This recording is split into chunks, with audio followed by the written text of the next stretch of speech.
ರಾಯರ ವೃಂದಾವನದಲ್ಲಿ ಕೇವಲ ರಾಯರು ಮಾತ್ರ ಇಲ್ಲ, ಅದರಲ್ಲಿ ಸಮಗ್ರ ಸೃಷ್ಟಿ ಇದೆ. ಭಗವಂತ ಅನೇಕ ರೂಪಗಳಿಂದ ಆ ವೃಂದಾವನದೊಳಗೆ ಇರ್ತಾನೆ. 4 ರೂಪದಲ್ಲಿ ಭಗವಂತನೇ ಅಲ್ಲಿದ್ದು ವಾಸ ಮಾಡಿ ಸೇವೆ ತಗೋತಾನೆ ಅಂತ. ಈಗ ರಾಯರ ವೃಂದಾವನ ಮಂತ್ರಾಲಯದಲ್ಲಿದೆ. ಈಗ ನಮ್ಮಲ್ಲೇ ಈಗ ನಾವು ಬೆಂಗಳೂರಿಗೆ ಬಂದ್ರೆ ಸಾಕಷ್ಟು ಮಠಗಳಿವೆ, ಊರುಗಳಲ್ಲೂ ಮಠ ಇದೆ. ಈಗ ನಮ್ಗೆ ಏನಾದ್ರು ಮಂತ್ರಾಲಯಕ್ಕೆ ಹೋಗಕ್ಕಾಗಿಲ್ಲ ಅಂದ್ರೆ ಇಲ್ಲಿ ಸುತ್ತಮುತ್ತ ಇರುವಂತಹ ಮಠಗಳಿಗೆ ಹೋದ್ರೂ ಕೂಡ ನಮ್ಗೆ ಅಷ್ಟೇ ಪವರ್ ಸಿಗುತ್ತಾ? ರಾಯರ ವೃಂದಾವನದಲ್ಲಿ ಇಲ್ಲಿ ಸನ್ನಿಧಾನ ಜಾಸ್ತಿ, ಅಲ್ಲಿ ಸನ್ನಿಧಾನ ಕಮ್ಮಿ, ಈ ಥರದ್ದೇನೂ ಇಲ್ಲ. ನೀವು ಎಲ್ಲಿ ಸ್ಮರಣೆ ಮಾಡ್ತೀರೋ ಅದಕ್ಕೆ ಕರದಲ್ಲಿಗೆ ಬರುವ ಅಂತವ್ರು. ಅವ್ರನ್ನ ಯಾಕೆ ರಾಯರನ್ನ ಕಾಮಧೇನು ಕಲ್ಪವೃಕ್ಷ ಅಂತ ಕರೆದ್ರು ಅಂದ್ರೆ ಅವರು ಸಮಗ್ರ ಈ ಕಲಿಯುಗಕ್ಕೆ ಬೇಕಾದ ಎಲ್ಲ ಫಲಗಳನ್ನು ಕೊಡಕ್ಕೆ ರೆಡಿ ಇದ್ದಾರೆ, ಎಲ್ಲ ಅನಿಷ್ಟಗಳನ್ನು ನಿವೃತ್ತಿ ಮಾಡೋಕ್ಕೆ ರೆಡಿ ಇದ್ದಾರೆ. ಕೆಲವು ಕಾಮ್ಯ ಕ್ಷೇತ್ರಗಳಿದೆ, ಅಂದರೆ ನಾವು ಆ ಕ್ಷೇತ್ರಕ್ಕೆ ಹೋದಾಗ ಇಂಥ ಕಾಮನೆ ಈಡೇರುತ್ತಂತ. ಕೆಲವೊಂದು ಮೋಕ್ಷ ಕ್ಷೇತ್ರಗಳಿದೆ, ನಾವು ಯಾವ ಜಾಗದಲ್ಲಿ ಹೋಗಿ ಪಿತೃ ಕಾರ್ಯ ಮಾಡಿದರೆ ಪಿತೃಗಳಿಗೆ ತೃಪ್ತಿ ಆಗುತ್ತೆ ಅಂತ. ಕೆಲವೊಂದು ಸಾಧನಾ ಕ್ಷೇತ್ರಗಳು, ನೀವೆಲ್ಲಿ ಹೋದಾಗ ಏನು ತಪಸ್ಸು ಎಲ್ಲಿ ಮಾಡಬೇಕು, ಸ್ನಾನ ಎಲ್ಲಿ ಮಾಡಬೇಕು, ಕೆಲವೊಂದು ಕಡೆ ಕೆಲವೊಂದನ್ನು ಪರ್ಟಿಕ್ಯುಲರ್ ಆಗಿ ಶಾಸ್ತ್ರದಲ್ಲಿ ಹೇಳ್ತಾ ಬರ್ತಾರೆ. ಹಂಗಿದ್ದಾಗ ನಾವು ಆ ಎಲ್ಲ ಕ್ಷೇತ್ರಗಳಿಗೆ ಹೋಗೋದಕ್ಕಿಂತ ಒಬ್ಬರಾಯರ ವೃಂದಾವನಕ್ಕೆ ನಾವು ಪ್ರದಕ್ಷಿಣೆ ಹಾಕಿಬಿಟ್ರೆ ಅದೆಲ್ಲ ಒಂದೇ ಕಡೆ ಮುಗಿದೋಗುತ್ತೆ. ಮಂತ್ರಾಲಯದೊಳಗೆ ನಮಗೆ ಪ್ರದಕ್ಷಿಣೆ ಪ್ರಾಕಾರದೊಳಗೇನೆ 2 ವೃಂದಾವನಗಳು ಸಿಕ್ಬಿಡುತ್ತೆ, ಒಂದು ರಾಯರದು ಇನ್ನೊಂದು ವಾಲಿಂದ್ರದ್ದು ಇರ್ತಿರೋದು. ಹೌದು. ಆದರೆ ದಿಕ್ಕುಗಳು ನಮಗೆ 8 ಸಿಗುತ್ತೆ. ಆ 8 ದಿಕ್ಕಿಗೆ ಒಂದೊಂದು ನಮಸ್ಕಾರ ಮಾಡಿ ಒಂದು ಪ್ರದಕ್ಷಿಣೆ ಹಾಕೋದು ಮಂತ್ರಾಲಯದಲ್ಲಿ ನಡೆದು ಬಂದಿರತಕ್ಕಂಥ ಪ್ರತೀತಿ. ಮಂತ್ರಾಲಯದೊಳಗಾದರೆ 9 ನಮಸ್ಕಾರ, ವಾದೀಂದ್ರರಿಗೆ ಒಂದು ಸೇರಿಸಿದರೆ 9 ನಮಸ್ಕಾರ ಆಗುತ್ತೆ. ಅಲ್ಲಿಗೆ 9 ನಮಸ್ಕಾರ ಇಂಟು 12 ಪ್ರದಕ್ಷಿಣೆ ಅಂದರೆ ಅದು ಎಕ್ಸಾಕ್ಟ್ಲಿ 108 ನಮಸ್ಕಾರ 12 ಪ್ರದಕ್ಷಿಣೆಗೆ ಆಗುತ್ತೆ. ರಾಯರು ಎಷ್ಟು ಕರುಣಾಳುಗಳು, ಅವ್ರು ಎಷ್ಟು ಅನುಕಂಪ ಅವರಿಗೆ ಅಂದರೆ ನೀವು ಅವ್ರಿಗೆ ಯಾವ ವಿಧದಲ್ಲಿ ಸೇವೆ ಮಾಡಿದ್ರು ಸ್ವೀಕಾರ ಮಾಡ್ತಾರೆ ಅವರು. ಈ ಎಷ್ಟೋ ಜನ ಈ ರಾಯರ ಆರಾಧನೆ ಬರುತ್ತಲ್ಲ, ಶ್ರಾವಣ ಬಹಳ ಪಾಡ್ಯ ಬಿದಿಗೆ ತದಿಗೆ, ಈ 3 ದಿವಸಗಳಲ್ಲಿ ತಮ್ಮ ಮನೆಯೊಳಗೇನೆ ರಾಯರ ಫೋಟೋ, ರಾಯರ ಪಾದಕ್ಕೆ, ತಮ್ಮಲ್ಲಿ ಏನು ರಾಯರು ಅಂತ ಇರುತ್ತೋ ಪ್ರತೀಕ ಅಂತ ಅದನ್ನ ಇಟ್ಟುಬಿಟ್ಟು ಪ್ರದಕ್ಷಿಣೆ ಹಾಕಿ ಅನುಗ್ರಹ ಸಂಪಾದನೆ ಮಾಡಿರ್ತಕ್ಕಂಥ ಎಕ್ಸಾಂಪಲ್ಸ್ ಸಾಕಷ್ಟಿದೆ. ಪ್ರಿಯ ವೀಕ್ಷಕರೇ ನಮಸ್ಕಾರ. ಕಾರ್ಯಕ್ರಮವನ್ನು ನೋಡಿ ಸುಮ್ಮನಾಗಬೇಡಿ, ನಮ್ಮ ವಾಹಿನಿಯನ್ನ ಸಬ್ಸ್ಕ್ರೈಬ್ ಮಾಡ್ಕೊಳ್ಳಿ.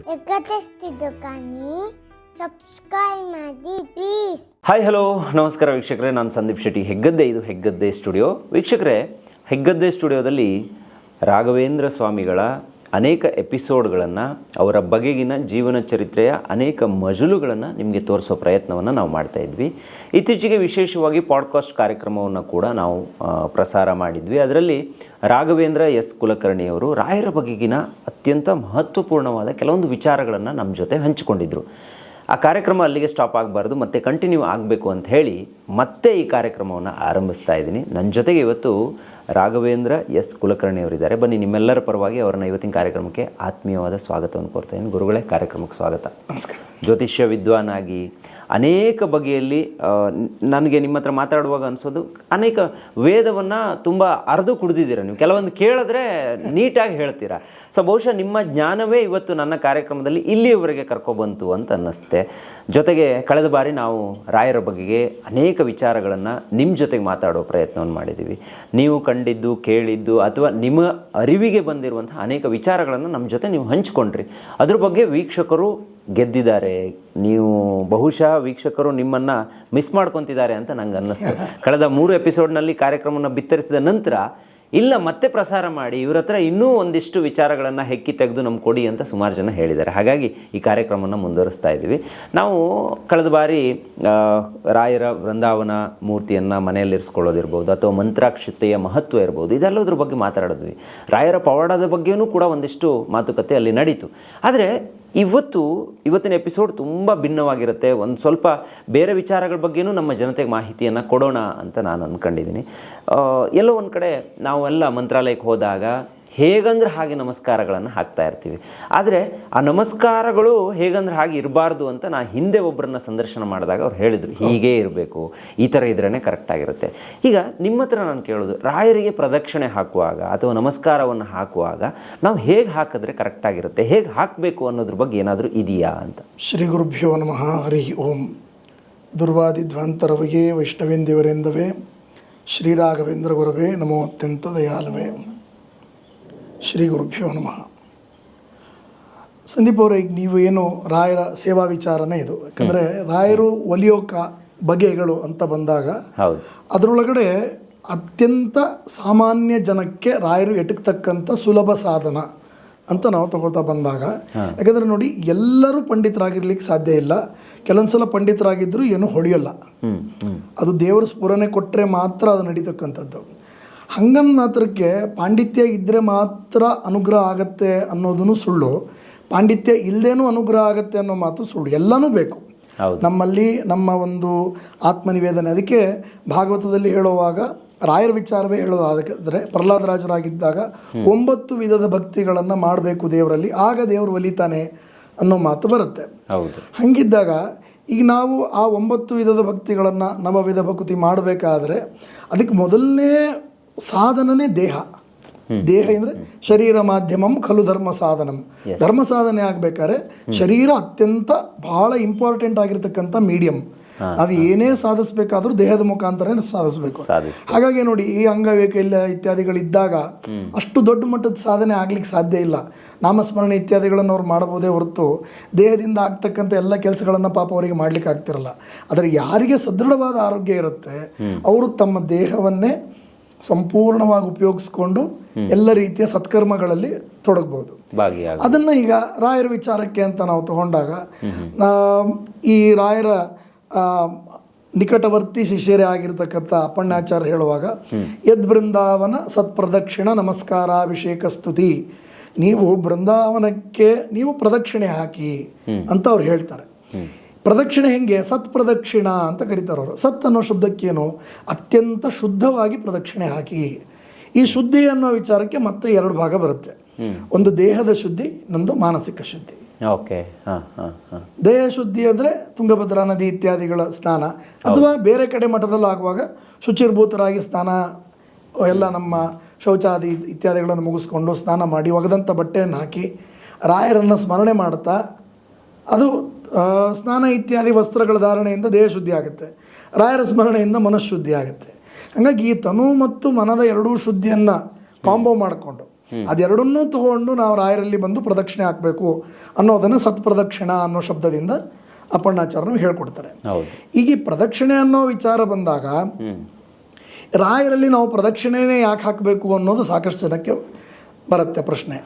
ಇದಕ್ಕೆ ಹಿಂದಿನ ದಾರ್ಶನಿಕರುಗಳು, ಅಂದರೆ ರಾಯರನ್ನು ಪ್ರತ್ಯಕ್ಷ ಕಂಡವ್ರು ಇರ್ಬೋದು, ಪ್ರತ್ಯಕ್ಷಿಸಿಕೊಂಡವ್ರು ಇರ್ಬೋದು, ಅವರೆಲ್ಲ ರಾಯರ ಒಂದು ಮಹಿಮೆಯನ್ನು ಅದರ ಅಂತರಾಳವನ್ನು ತಿಳಿದವ್ರು ಏನು ಹೇಳ್ತಾರೆ ಅಂದರೆ, ರಾಯರ ವೃಂದಾವನದಲ್ಲಿ ಕೇವಲ ರಾಯರು ಮಾತ್ರ ಇಲ್ಲ, ಅದರಲ್ಲಿ ಸಮಗ್ರ ಸೃಷ್ಟಿ ಇದೆ. ಭಗವಂತ ಅನೇಕ ರೂಪಗಳಿಂದ ಆ ವೃಂದಾವನದೊಳಗೆ ಇರ್ತಾನೆ. ನೀವು ಮಂತ್ರಾಲಯದೊಳಗೆ ನೋಡಿದರೆ, ನೀವು ಪ್ರಾಕಾರದೊಳಗೆ ಪ್ರದಕ್ಷಿಣೆ ಹಾಕ್ತಾ ಬರುವಾಗ ಅಲ್ಲಿ 4 ಬೇರೆ ಬೇರೆ ದೊಡ್ಡ ದೊಡ್ಡ ವೃಂದಾವನಗಳ ಫೋಟೋ ಇಟ್ಟಿದ್ದಾರೆ. ಆ ಫೋಟೋಗಳಲ್ಲಿ ಪ್ರತಿಯೊಂದು ಆ ವೃಂದಾವನದೊಳಗೆ ಯಾವ ಭಾಗದಲ್ಲಿ ಯಾವ ದೇವರ ವಾಸ ಇರುತ್ತೆ ಅನ್ನೋದನ್ನು ಬರೆದಿದ್ದಾರೆ. ಆಯಿತಾ? ಇನ್ನು ದಾಸರು ಹೇಳುವಾಗ, ನಾನು ಕಳೆದ ಬಾರನ್ನು ಹೇಳಿದ್ದೆ, ಜಲಜನಾಭನು 4 ರೂಪದಿಂದಿವರಲ್ಲಿ, ಅಂದರೆ 4 ರೂಪದಲ್ಲಿ ಭಗವಂತನೇ ಅಲ್ಲಿದ್ದು ವಾಸ ಮಾಡಿ ಸೇವೆ ತಗೋತಾನೆ ಅಂತ. ಅದಾದಮೇಲೆ ರಾಯರು ಉಪಾಸನಾ ದೇವತೆಗಳು ಅಂತ ಬಂದಾಗ ರಾಮ, ನರಹರಿ, ಕೃಷ್ಣ, ವೇದವ್ಯಾಸ ಅನ್ನೋ 4 ರೂಪಗಳನ್ನು ಅವರು ಉಪಾಸನೆ ಮಾಡಿದರು ಅಂತ. ಪ್ರಹ್ಲಾದರಾಜರಾಗಿದ್ದಾಗ ಸ್ವಯಂ ನರಸಿಂಹದೇವರು ಬಂದ ಅವನ ನರಹರಿ ರೂಪ, ರಾಮ ರೂಪ ರಾಯರು ರಾಘವೇಂದ್ರ ತೀರ್ಥರಾಗಿ ಬಂದಾಗ ಉಪಾಸನೆ ಮಾಡಿದ ರೂಪ. ಇನ್ನು ವೇದವ್ಯಾಸ ರೂಪ ಅದು ಜ್ಞಾನ ಪ್ರತೀಕ, ಅವರು ಮಾಡಿರ್ತಕ್ಕಂಥ ಮಧ್ವಶಾಸ್ತ್ರದ ಒಂದು ಪ್ರಚಾರ ಕಾರ್ಯ ಏನಿತ್ತು ಅದರಲ್ಲಿ ಜ್ಞಾನ ರೂಪವಾಗಿರ್ತಕ್ಕಂಥ ವೇದವ್ಯಾಸ ರೂಪ. ಇನ್ನು ಕೃಷ್ಣ ರೂಪ ವ್ಯಾಸರಾಜರಾಗಿದ್ದಾಗ ಪೂಜೆ ಮಾಡಿದ್ದು. ಹಾಗಾಗಿ ವೃಂದಾವನದ 4 ಭಾಗಗಳಲ್ಲಿ ಒಂದೊಂದು ಭಾಗಕ್ಕೆ ರಾಮ, ನರಹರಿ, ಕೃಷ್ಣ, ವೇದವ್ಯಾಸ ರೂಪದಿಂದ ಅವರಿದ್ದು ರಾಯರಲ್ಲಿ ಕೂತು ರಾಯರ ಮಾಡ್ತಕ್ಕಂಥ ಸೇವೆಗಳನ್ನು ದೇವರು ತಾನು ಸಮರ್ಪಣೆ ಮಾಡ್ಕೊಳ್ತಾನೆ ಅನ್ನತಕ್ಕಂಥ ಒಂದು ಪ್ರಮಾಣ. ಅಂತೆಕಂತೆ ಮಾತಲ್ಲ, ಇದು ಪ್ರಮಾಣವೇ. ಯಾಕಂದರೆ ದಾಸರು ಹೇಳಿದ್ದಾರೆ ಅಂತಂದರೆ ಅವರದನ್ನು ತಾವು ಕಂಡೇ ಹೇಳಿರ್ತಾರೆ. ಹೀಗಿರುವಾಗ ಅಂಥ ಒಂದು ವೃಂದಾವನಕ್ಕೆ ನಾವು ಪ್ರದಕ್ಷಿಣೆ ಬಂದ್ವಿ ಅಂದರೆ ಸಮಗ್ರ ತೀರ್ಥಕ್ಷೇತ್ರಗಳಿಗೆ ಪ್ರದಕ್ಷಿಣೆ ಹಾಕಿರ್ತಕ್ಕಂಥ ಒಂದು ಪುಣ್ಯ ಬಂದ್ಬಿಡುತ್ತೆ. ಅದಕ್ಕೆ ಸಮಾನ ಅದು. ಅಂದ್ರೆ ಅದು ಹೇಳಿದಲ್ಲ, ಅದಕ್ಕೆ ಅವರು ಸತ್ ಪ್ರದಕ್ಷಿಣ ಅನ್ನೋ ಶಬ್ದ ಉಪಯೋಗಿಸಿರೋದು. ಇಲ್ಲ ಸಕೃತ್ ಪ್ರದಕ್ಷಿಣ ಅಂತ ಹಾಕ್ತಿದ್ರು, ಅಥವಾ ಒಂದು ಪ್ರದಕ್ಷಿಣೆ ಹಾಕಿ ಅಂತ ಹಾಕೋರು, ಇಲ್ಲ ನಿರಂತರ ಪ್ರದಕ್ಷಿಣ ಅಂತ ಹಾಕ್ತಿದ್ರು. ಸತ್ ಅನ್ನೋ ಶಬ್ದ ಯಾಕೆ ಉಪಯೋಗಿಸಿದ್ರು ಅವರು ಅಂದರೆ ಶುದ್ಧಿಯಿಂದ ಪ್ರದಕ್ಷಿಣೆ ಹಾಕಿ ಅಂತ. ಅಲ್ಲಿಗೆ ನೀವು ಒಂದು ವೃಂದಾವನಕ್ಕೆ ಪ್ರದಕ್ಷಿಣೆ ಹಾಕಿದರೆ ಸಮಗ್ರ ಸೃಷ್ಟಿಯಲ್ಲಿರ್ತಕ್ಕಂಥ ಎಲ್ಲ ಪುಣ್ಯಕ್ಷೇತ್ರಗಳಿಗೆ ಹೋದ ಪುಣ್ಯ ನಮಗೆ ಬರುತ್ತೆ. ಯಾಕಂದರೆ ನಮ್ಮಲ್ಲಿ ನಮ್ಮ ಭಾರತ ಭೂಮಿಯೊಳಗೆ ನಭೋಮಂಡಲದೊಳಗೆ ಕ್ಷೇತ್ರಗಳನ್ನು ವಿಂಗಡಣೆ ಮಾಡ್ತಾರೆ ಶಾಸ್ತ್ರದೊಳಗೆ. ಯಾವ್ಯಾವ ಕ್ಷೇತ್ರದಲ್ಲಿ ಏನೇನಾಗುತ್ತೆ. ಕೆಲವು ಕಾಮ್ಯ ಕ್ಷೇತ್ರಗಳಿದೆ, ಅಂದರೆ ನಾವು ಆ ಕ್ಷೇತ್ರಕ್ಕೆ ಹೋದಾಗ ಇಂಥ ಕಾಮನೆ ಈಡೇರುತ್ತಂತ. ಕೆಲವೊಂದು ಮೋಕ್ಷ ಕ್ಷೇತ್ರಗಳಿದೆ, ನಾವು ಯಾವ ಜಾಗದಲ್ಲಿ ಹೋಗಿ ಪಿತೃ ಕಾರ್ಯ ಮಾಡಿದರೆ ಪಿತೃಗಳಿಗೆ ತೃಪ್ತಿ ಆಗುತ್ತೆ ಅಂತ. ಕೆಲವೊಂದು ಸಾಧನಾ ಕ್ಷೇತ್ರಗಳು, ನೀವೆಲ್ಲಿ ಹೋದಾಗ ಏನು ತಪಸ್ಸು ಎಲ್ಲಿ ಮಾಡಬೇಕು, ಸ್ನಾನ ಎಲ್ಲಿ ಮಾಡಬೇಕು, ಕೆಲವೊಂದು ಕಡೆ ಕೆಲವೊಂದನ್ನು ಪರ್ಟಿಕ್ಯುಲರ್ ಆಗಿ ಶಾಸ್ತ್ರದಲ್ಲಿ ಹೇಳ್ತಾ ಬರ್ತಾರೆ. ಹಂಗಿದ್ದಾಗ ನಾವು ಆ ಎಲ್ಲ ಕ್ಷೇತ್ರಗಳಿಗೆ ಹೋಗೋದಕ್ಕಿಂತ ಒಬ್ಬರಾಯರ ವೃಂದಾವನಕ್ಕೆ ನಾವು ಪ್ರದಕ್ಷಿಣೆ ಹಾಕಿಬಿಟ್ರೆ ಅದೆಲ್ಲ ಒಂದೇ ಕಡೆ ಮುಗಿದೋಗುತ್ತೆ. ಇದು ಪ್ರದಕ್ಷಿಣೆಯ ಅಂತರಾಳ. ಹೀಗೆ ಹಾಕಬೇಕು, ಇದೇ ರೀತಿ ಹಾಕಬೇಕು ಅಂತ ಏನಾದರೂ ಇದೆಯಾ ಅಂತ? ಅಂದರೆ ಈಗ ನಾನು ನಿಮಗೆ ತಿಳಿಸಿದಾಗ ರೌಂಡ್ ಹಾಕಿದ್ರೆ ಒಳ್ಳೆಯದು ಆ ಥರ. ಹೌದು, ಈಗ ನೋಡಿ, ನಾವು ಪ್ರದಕ್ಷಿಣೆ ಯಾವಾಗಲೂ ಬೆಸ ಸಂಖ್ಯೆಯಲ್ಲಿ ಹಾಕಬೇಕು ಅನ್ನೋದು ಹಿರಿಯರ ಮಾತು. ಅಂದ್ರೆ 1, 3, 5, 9, 7 ಮುಕ್ಕಾಲು ವಾಸಿ ಯಾರು ಹಾಕಲ್ಲ. 7 ಬೇಡ ಅಂತ ಹೇಳ್ತಾರೆ. ಅದೆಲ್ಲ ಕಡೆ ಆಡ್ ಭಾಷೆಯಲ್ಲೂ ಇದೆ, 7 ಅನ್ನೋದು ಬೀಳಾಗತ್ತೆ, 7 ಅನ್ನೋ ಒಂದು ಸಂಖ್ಯೆ ಬಿಡಿ ಅಂತ ಹೇಳ್ತಾರೆ. ಆಯ್ತಾ?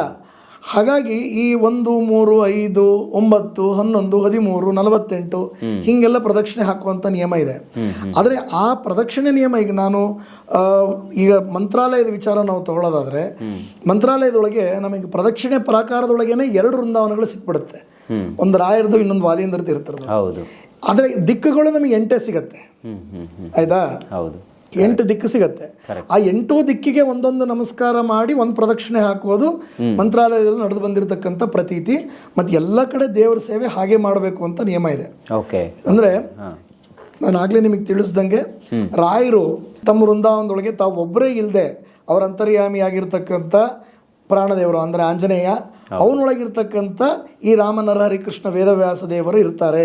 ಹಾಗಿದ್ದಾಗ ನಾವು ಆ ವೃಂದಾವನದೊಳಗೆ ರಾಯರೊಬ್ಬರೇ ಅಲ್ಲ, ಒಳಗೆ ಭಗವಂತ ಇದ್ದಾನೆ ಅಂತಕ್ಕಂಥ ಜ್ಞಾನದಲ್ಲಿ ನಾವು ಪ್ರದಕ್ಷಿಣೆ ಹಾಕ್ಲಿಕ್ಕೆ ಶುರು ಮಾಡಿದರೆ ಆ ಭಗವಂತನ ಪಾರ್ಶ್ವದ ದೇವತೆಗಳು ಒಂದು ಸುತ್ತಲೂ ಇದ್ದೇ ಬಿಡ್ತಾರೆ. ಅಂದರೆ ಅವನಿಗಿರ್ತಕ್ಕಂಥ ಪರಿವಾರ ದೇವತೆಗಳು.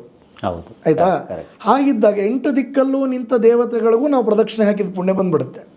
ಹಾಗಾಗಿ ಅಲ್ಲಿ ರಾಯರು ಮಂತ್ರಾಲಯದೊಳಗಾದರೆ 9 ನಮಸ್ಕಾರ, ವಾದೀಂದ್ರರಿಗೆ ಒಂದು ಸೇರಿಸಿದರೆ 9 ನಮಸ್ಕಾರ ಆಗುತ್ತೆ. ಅಲ್ಲಿಗೆ 9 ನಮಸ್ಕಾರ ಇಂಟು 12 ಪ್ರದಕ್ಷಿಣೆ ಅಂದರೆ ಅದು ಎಕ್ಸಾಕ್ಟ್ಲಿ 108 ನಮಸ್ಕಾರ 12 ಪ್ರದಕ್ಷಿಣೆಗೆ ಆಗುತ್ತೆ. ಅಲ್ಲಿ ಅಷ್ಟೋತ್ತರ ಶತ ನಮಸ್ಕಾರ ಆಗುತ್ತೆ. ಕೆಲವರು ಕೇವಲ ಪ್ರದಕ್ಷಿಣೆಗೆ ಮಹತ್ವ ಕೊಟ್ಟು, ಅಂದರೆ ಈ ರಾಯರಲ್ಲಿ ಅದೇ ಹೇಳಿದ್ನಲ್ಲ, ರಾಯರು ಎಷ್ಟು ಕರುಣಾಳುಗಳು, ಅವ್ರು ಎಷ್ಟು ಅನುಕಂಪ ಅವರಿಗೆ ಅಂದರೆ ನೀವು ಅವ್ರಿಗೆ ಯಾವ ವಿಧದಲ್ಲಿ ಸೇವೆ ಮಾಡಿದ್ರು ಸ್ವೀಕಾರ ಮಾಡ್ತಾರೆ ಅವರು. ಮತ್ತು ಅದು ಸ್ವೀಕಾರ ಮಾಡೋರು ಏನು ಮಾಡ್ತಾರೆ, ಇನ್ ಕೇಸ್ ನಮ್ಮಲ್ಲಿ ಆ ಸೇವಾ ಮಾಧ್ಯಮ ಏನಾದರೂ ನಾವು ಉಲ್ಟಾ ಪಲ್ಟಾ, ಕೆಲವೊಬ್ರಿಗೆ ಇರುತ್ತೆ ನಾನು ಮಾಡಿದ್ದೇ ಸರಿ ಅನ್ನೋದಿರುತ್ತೆ, ಅಥವಾ ನಾವು ಹೇಳುವಾಗ ನಮ್ದು ಅವ್ರಿಗೇನೋ ಒಂದು ಸ್ಫುರಣೆ ಆಗಿರುತ್ತೆ ಈ ಥರನೂ ಮಾಡ್ಬೋದು ಅಂತ. ಹಂಗೆ ಮಾಡುವಾಗ ಇನ್ ಕೇಸ್ ಅದು ಅಶಾಸ್ತ್ರೀಯ ಇತ್ತು ಅಂದರೆ ರಾಯರು ಅದನ್ನು ತಿದ್ದಿಸ್ತಾರೆ.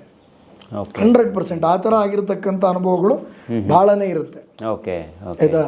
ಹಾಗಾಗಿ ಅದು ಮುಂದೆ ಬಂದು ಇನ್ನು ಬೇರೆ ವೃಂದಾವನ ಅಂದರೆ ಬೇರೆ ಕಡೆ ಮೃತ್ತಿಕಾ ವೃಂದಾವನ ಏನಿದೆ ಅಲ್ಲೂ ಕೂಡ ಇದೇ ಅಪ್ಲಿಕೇಬಲ್ ಆಗುತ್ತೆ. ಈಗ ರಾಯರ ವೃಂದಾವನ ಮಂತ್ರಾಲಯದಲ್ಲಿದೆ. ಈಗ ನಮ್ಮಲ್ಲೇ ಈಗ ನಾವು ಬೆಂಗಳೂರಿಗೆ ಬಂದ್ರೆ ಸಾಕಷ್ಟು ಮಠಗಳಿವೆ, ಊರುಗಳಲ್ಲೂ ಮಠ ಇದೆ. ಈಗ ನಮ್ಗೆ ಏನಾದರೂ ಮಂತ್ರಾಲಯಕ್ಕೆ ಹೋಗೋಕ್ಕಾಗಿಲ್ಲ ಅಂದರೆ ಇಲ್ಲಿ ಸುತ್ತಮುತ್ತ ಇರುವಂಥ ಮಠಗಳಿಗೆ ಹೋದರೂ ಕೂಡ ನಮ್ಗೆ ಅಷ್ಟೇ ಪವರ್ ಸಿಗುತ್ತಾ, ಅಷ್ಟೇ ಒಂದು ರಾಯರ ಒಂದು ಆಶೀರ್ವಾದ ನಮ್ಗೆ ಸಿಗುತ್ತಾ, ಹೇಗೆ ಅಂತ? ಇದು ನೋಡಿ, ರಾಯರು ಅಂತಕ್ಕಂಥದ್ದು ಅದೊಂದು ಯೂನಿವರ್ಸಲ್ ಎನರ್ಜಿ. ಅದು ಇರೋದೇ ಲೋಕ ಕಲ್ಯಾಣಾರ್ಥವಾಗಿ. ಅವರ ಉದ್ದೇಶನೇ ಲೋಕಕ್ಕೆ ಕಲ್ಯಾಣ ಬೀಳೋದು. ಆಯ್ತಾ? ಈ ಮಾತು ಭಾಗವತದಲ್ಲೂ ಉಲ್ಲೇಖ ಆಗಿದೆ. ರಾಯರು ಎಷ್ಟು ಉದಾರಿಗಳಿದ್ರು, ಅವ್ರ ಜ್ಞಾನ ಎಷ್ಟರ ಮಟ್ಟಿಗೆ ದೊಡ್ಡದಿತ್ತು ಅನ್ನೋ ವಿಚಾರಕ್ಕೆ. ಹಿಂಗಿದ್ದಾಗ ಈಗ ಮಂತ್ರಾಲಯದಲ್ಲಿರ್ತಕ್ಕಂಥ ಮೂಲ ವೃಂದಾವನ ಸನ್ನಿಧಾನ ಏನಿದೆ ಅದು ಹೆಡ್ ಆಫೀಸ್ ಇದ್ದಂಗೆ. ಇನ್ನು ಉಳಿದಿದ್ದೆಲ್ಲ ಬ್ರಾಂಚ್ ಆಫೀಸ್ಗಳು. ನೀವು ಬ್ರಾಂಚ್ ಆಫೀಸಿಗೆ ನೀವು ನನಗೆ ವೃಂದಾವನದ್ದು ಒಂದು ಎಕ್ಸಾಂಪಲ್ ಕೊಟ್ರಿ, ಬೇರೆ ಬೇರೆ ಮೃತ್ತಿಕಾ ವೃಂದಾವನಗಳಿರುತ್ತೆ ಅಂತ. ನನ್ನ ಗಮನದೊಳಗೆ ಬಂದಂಗೆ ಮನೆಯೊಳಗೆ ಫೋಟೋ ಇಟ್ಟು ಪ್ರದಕ್ಷಿಣೆ ಹಾಕಿದಾಗಲೂ ರಾಯರು ಸ್ವಪ್ನದಲ್ಲಿ ಬಂದು ಆಶೀರ್ವಾದ ಮಾಡಿರ್ತಕ್ಕಂಥ ಉದಾಹರಣೆಗಳಿದೆ. ಆಯ್ತಾ? ಈಗ ಆಗಿದೆ, ನಾವು ಈಗ ನೋಡ್ತಾ ಇದ್ದೀವಿ ಅಷ್ಟೇ. ಈಗ ನಿಜವಾಗ್ಲೂ ಕಲಿಯುಗಕ್ಕೆ ಸಮಾನವಾಗಿರ್ತಕ್ಕಂಥ ಯುಗ ಇಲ್ಲ ಅನ್ನೋದು ಶಾಸ್ತ್ರದಲ್ಲಿ ಮಾತಿದೆ. ಯಾಕಂದರೆ ಇಲ್ಲಿ ನಾವು ಎಷ್ಟು ದೇವರ ಸ್ಮರಣೆಯನ್ನು ಮಾಡ್ತೀವಿ, ಎಷ್ಟು ಸತ್ಕರ್ಮ ಮಾಡ್ತೀವಿ, ಅದು ಕೃತಯುಗಕ್ಕಿಂತ ಜಾಸ್ತಿ ಫಲ ಕೊಡುತ್ತಂತೆ ಅಂತ ಮಾತಿದೆ. ಹಾಗಾಗಿ ಈಗ ಜನ ತಮಗಿರ್ತಕ್ಕಂಥ ಎಲ್ಲ ಹಣದ ಸೌಕರ್ಯವನ್ನು, ತಮ್ಮ ಭಕ್ತಿಯನ್ನು ಕ್ರೋಢೀಕರಿಸಿ ಎಲ್ಲ ಕಡೆ ರಾಯರ ಮೃತ್ತಿಕಾ ವೃಂದಾವನ ಸನ್ನಿಧಾನಗಳನ್ನು ಮಾಡಿ ದೇವರ ಸೇವೆಗೆ ಮತ್ತು ರಾಯರ ಸೇವೆಗೆ ಜನಗಳ ಅನುಗ್ರಹಕ್ಕೆ ಅನುಕೂಲವಾಗಿರ್ತಕ್ಕಂಥ ವ್ಯವಸ್ಥೆಗಳನ್ನು ಮಾಡಿ ಮಠಗಳು ಅಂತ ಮಾಡ್ತಿದ್ದಾರೆ.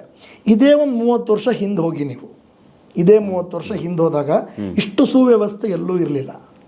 ಹೌದು. ಅವಾಗಲೂ ಕೂಡ ರಾಯರ ಅನುಗ್ರಹ ಮಾಡ್ತಾ ಇದ್ರಲ್ಲ. ಕರೆಕ್ಟ್ ಹೌದು. ಅವಾಗ ಹೇಗೆ ಮಾಡ್ತಿದ್ರು ಅಂದರೆ, ನಾನು ನಮ್ಮ ಅಜ್ಜಿಯವರು ಮಾಡಿರೋದನ್ನು ನೋಡಿದ್ದೀನಿ. ನಾವು ಊರಲ್ಲಿ ಇದ್ದಾಗ ಅಲ್ಲಿ ಬೇರೆ ಬೇರೆ ಪುರೋಹಿತರುಗಳು ಆಚರಣೆ ಮಾಡೋದನ್ನು ನೋಡಿದ್ದೀನಿ.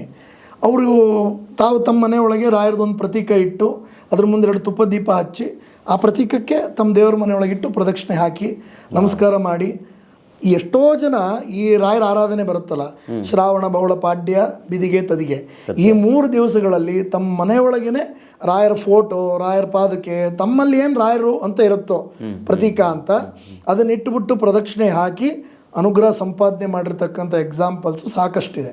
ಹಾಗಾಗಿ ರಾಯರ ವೃಂದಾವನದಲ್ಲಿ ಇಲ್ಲಿ ಸನ್ನಿಧಾನ ಜಾಸ್ತಿ, ಅಲ್ಲಿ ಸನ್ನಿಧಾನ ಕಮ್ಮಿ, ಈ ಥರದ್ದೇನೂ ಇಲ್ಲ. ನೀವು ಎಲ್ಲಿ ಸ್ಮರಣೆ ಮಾಡ್ತೀರೋ ಅದಕ್ಕೆ ಕರದಲ್ಲಿಗೆ ಬರುವ ಅಂತ ಅವ್ರ ಹೆಸರು. ಅವ್ರು ಯಾಕೆ ದಾಸರಾಯರು ಕರದಲ್ಲಿಗೆ ಬರುವ ಅಂತ ಹಾಕಿದ್ರು ಅವ್ರ ಹಾಡೊಳಗೆ ಅಂತಂದರೆ, ಅವ್ರು ನೀವು ಎಲ್ಲಿ ಸ್ಮರಣೆ ಮಾಡ್ತೀರಾ ಅಲ್ಲಿ ಅವರು ಯಾವುದೋ ಒಂದು ರೂಪದಲ್ಲಿ ಬಂದು ನಾನು ಇದ್ದೀನಿ ಅಂತಕ್ಕಂಥ ಒಂದು ಹಿಂಟ್ ಕೊಡ್ತಾರೆ. ಇದು ಹೆಂಗಾಗಿದೆ, ಇದು ಇತ್ತೀಚೆಗೆ ಎಲ್ಲರ ಅನುಭವಕ್ಕೂ ಬರ್ತಿದೆ.